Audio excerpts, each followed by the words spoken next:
Operating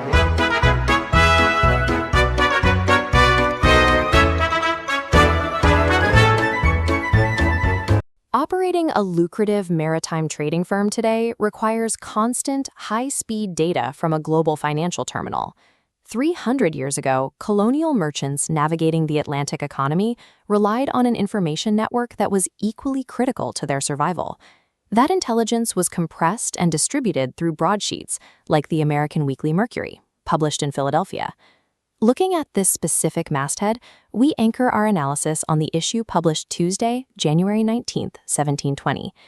The sheer density of the text and geographic scope of the dispatches printed on this single page contradict the image of early American colonies as isolated frontiers. Opening the international section of this broadsheet, we start with the lead dispatch, dated October 2nd from Hanover. This block of text reports a specific diplomatic maneuver. Great Britain is attempting to mediate a peace treaty and a 6-month cessation of arms with Sweden. The primary antagonist threatening this treaty is the Russian Tsar, refusing to halt his military operations. The dispatch details the exact buildup ordered by the Tsar to continue the Northern War, explicitly tracking the construction of 10 men of war and 100 galleys.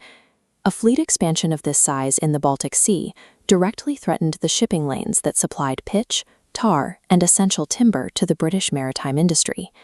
A peace treaty in Hanover dictated the cost of materials, maritime insurance rates, and safe passage for a merchant sitting 3,000 miles away in Philadelphia.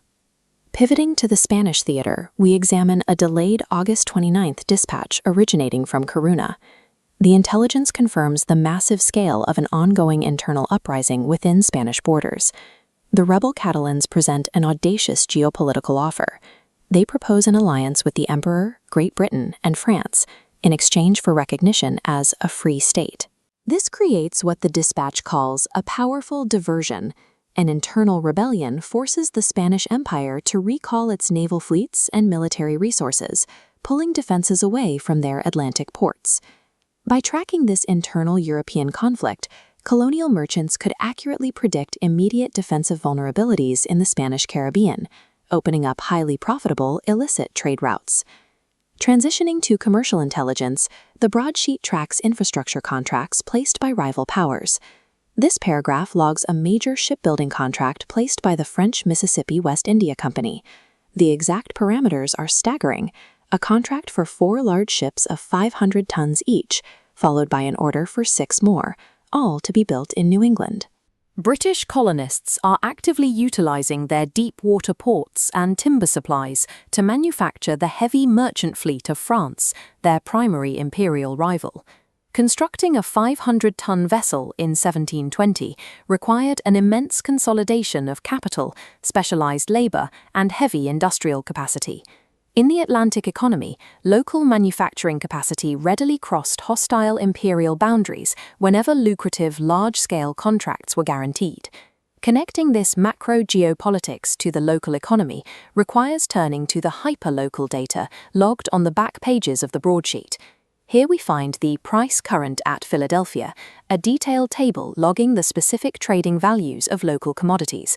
We can identify the exact trading prices for the 2 most critical commodities in the colonial market. Muscovado sugar is selling between 40 and 45 shillings per hundred, and rum at 4 shillings per gallon. These commodity prices connect directly to the physical movement of the local merchant fleet, tracked meticulously in the cleared outs and outward bound manifests. Analyzing the destinations of these outbound vessels reveals a strict cyclical trade loop. Ship after ship is recorded heading down to Barbados, Antigua, and Jamaica. These parrot data points reveal the economic truth of Philadelphia in 1720. Its growth, its capital, and its survival were entirely dependent on feeding and supplying the brutal Caribbean sugar cycle. Across just 2 pages of type, we find a vast, chaotic geographic span distilled into hard economic data. These pages synchronize global events, ranging from Russian naval movements in the Baltic to French industrial contracts, presenting them alongside the maritime intelligence stream that dictated Philadelphia's sugar prices. The 1720 colonial world was a deeply integrated, highly sensitive economic system.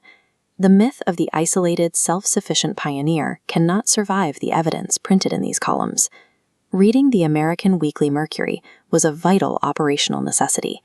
For the colonial merchant, it was plugging directly into the nervous system of the 18th century Atlantic.